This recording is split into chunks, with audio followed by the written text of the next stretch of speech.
Hello, and welcome to the video lectures. I'm Kurt Stengel, and I'm experimenting with different ways to deliver math online.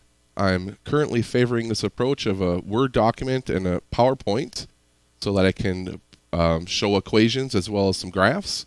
But if you do have some suggestions on things you'd like to see, I'm willing to try new things. So let's start then with what our first goal here is, and that is to understand the limit. And the limit is the foundation for calculus. So in order to get to calculus, we're going to first have to understand the limit. And our first test is actually going to be all about the limit, just the first test. So to begin to understand the limit and what it means in math, I think it's important first to talk about two concepts that the limit uses. And one of those you may be familiar with, and one of those you may not be. And the first concept is infinity. And people can get philosophical about infinity, and you can surely do that if you want, but our goal here is just to be mathematical about it. And I think the most common thing people think of when they think of infinity is it's something that continues forever. And I know some people also maybe like to add on to that it's something that continues forever and gets larger and larger. And that's not quite precise enough for us. And let me pull up a graph on the right here to illustrate this. And here's the function. And notice the function grows forever. So I also have a data table here. If you look at the outputs, the function is growing larger forever and ever, but we say that it's bounded because the output here you can see is actually approaching the number 1. And while it never becomes the number 1, it never exceeds it. It's bounded by this number. And this isn't quite the infinity that we're looking for.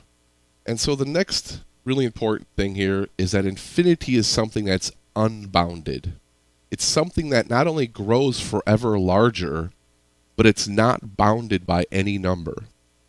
And an example of that could be an exponential function. So now in this case, if you look at the data table here, we can see the outputs now are getting larger and larger and larger, and they're not bounded by some number. And so in this case, we would say then the output is going to infinity. And it is a common thing to say, going to infinity, as if infinity is some place to go. But that's where we're getting kind of into the philosophical things of infinity. For our purposes, numbers, infinity is something that continues forever and is unbounded. And I do think, and some people have this position, some people don't, that infinity is maybe a construct of our intellect, of humans, but some other people, like myself, take the position that this is simply an acknowledgement of the pattern that we see with numbers.